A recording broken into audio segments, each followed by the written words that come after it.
Even when you feel low, you can still go. Even when you feel slow, you can still go. Even when there's no hope, you can still go. I never answer to no, man, I still go. Go, go, go, go, go, go, go, go, go, go, go, go, go, go, go. Hustle hard, hustle every single day. I'll be making moves till I'm buried in my grave. To the system, I don't wanna be a slave. I've been doing shit my way, or the highway. And in the driveway is a nice way.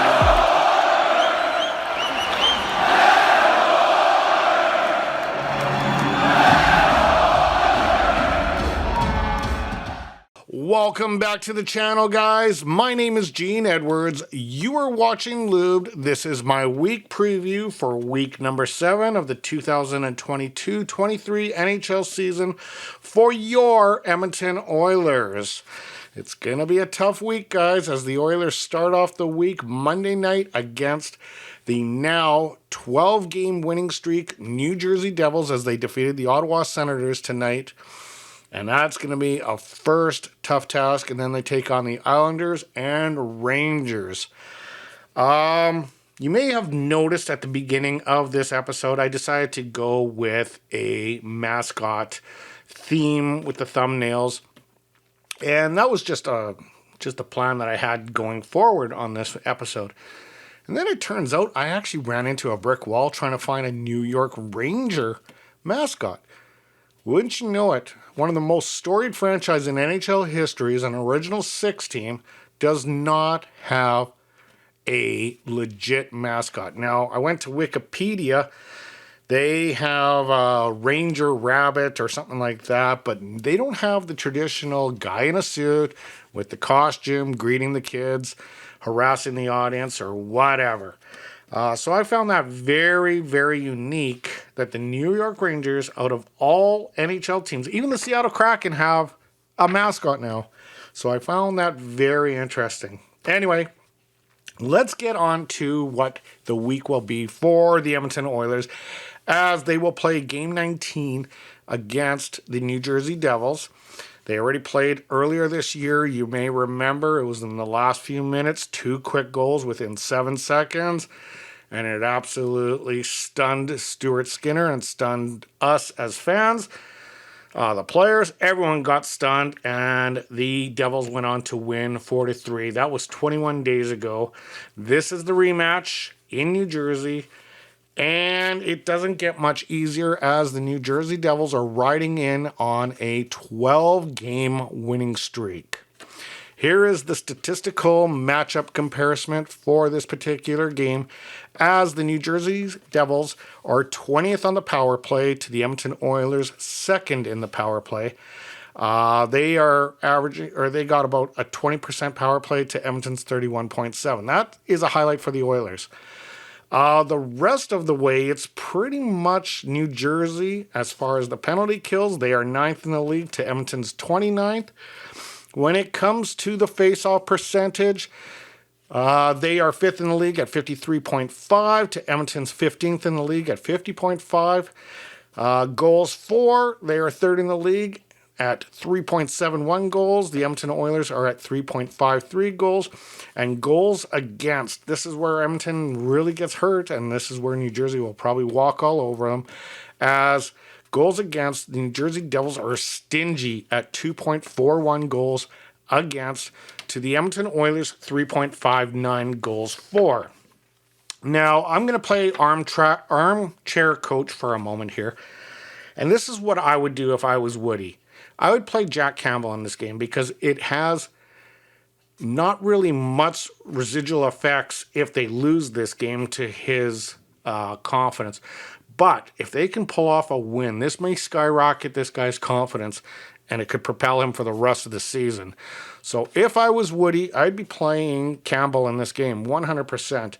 Like I say, they lose, big deal. They win, his confidence may skyrocket. So that's just my take on it.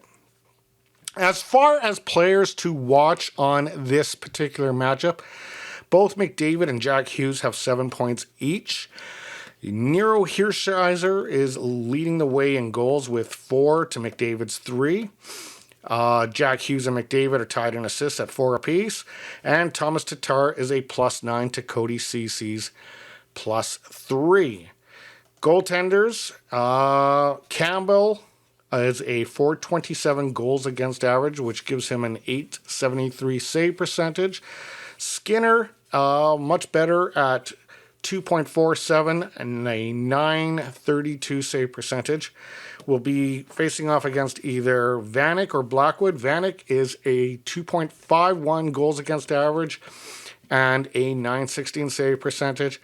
Blackwood, a .279 goals against and a .880 save percentage. So he's kind of the weaker of the two. And then, like I said, they last met on November the 3rd. New Jersey in a heart-crushing defeat with the Oilers. I remember that one. It really stung. 4-3 in Edmonton on the 3rd. Okay, so then they will move on to the New York Islanders on Wednesday night. The Islanders are 17th on the power play with a 20.8.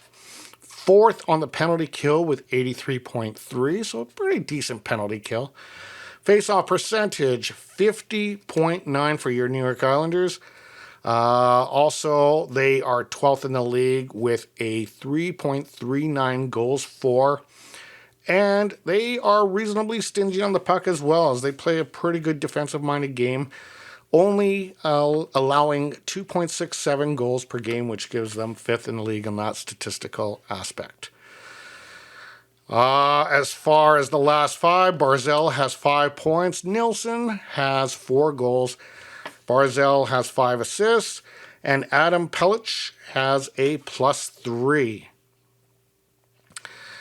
This is the first meeting this year between the two. And for goaltenders, you have Sorokin with a 2.41 goals against average, 925 save percentage, not too shabby at all. And Varlamov with 2.77 goals against average and a 920 save percentage. So very good goaltending in New York. Then the Edmonton Oilers will go to Madison Square Garden to play the New York Rangers on Saturday. This is a very early game. I believe it is, an 11 a.m. Mountain game. I didn't write it down, but it's a very early game. I know that. Anyway, the Rangers are 8th on the power play at 24.6, 6th on the penalty kill at 82.8. So they're top 10 in both categories. Face-off percentage, they are 16th at 15.5. They are 19th in the league for goals for. And they are 11th in the league for goals against. Another decent team. They got decent numbers. Another hard fight for the Edmonton Oilers as they will take on the New York Rangers. And one thing I do have to remind everyone is we have to temper our expectations, as this is the second of 3 Eastern Road swings in the month of November for the Edmonton Oilers. And those who have flown for a long period of time know that you're exhausted after a flight. So that, just because they're pro athletes and they're used to flying, doesn't actually change that. That really drains a team. So I know I'm hoping to see good results, but I know I'm going to temper my expectations for the rest of the month, as it's going to be a tough grind for the Edmonton Oilers taking on those teams. Okay, so I think that would be a wrap for tonight. The Edmonton Oilers will take on the Vegas Golden Knights tonight. However, this video is going to be released on Sunday morning, so it's going to be now in the past tense. But anyway, enjoy the game, guys. Stay healthy, stay happy, stay hydrated. We will talk soon with the Vegas Golden Knights review tomorrow. Talk soon. Have a good night. Tongue keeps bleeding from the words I spit, so sharp, so freezing, so cold. Behold, frostbite, they feeling.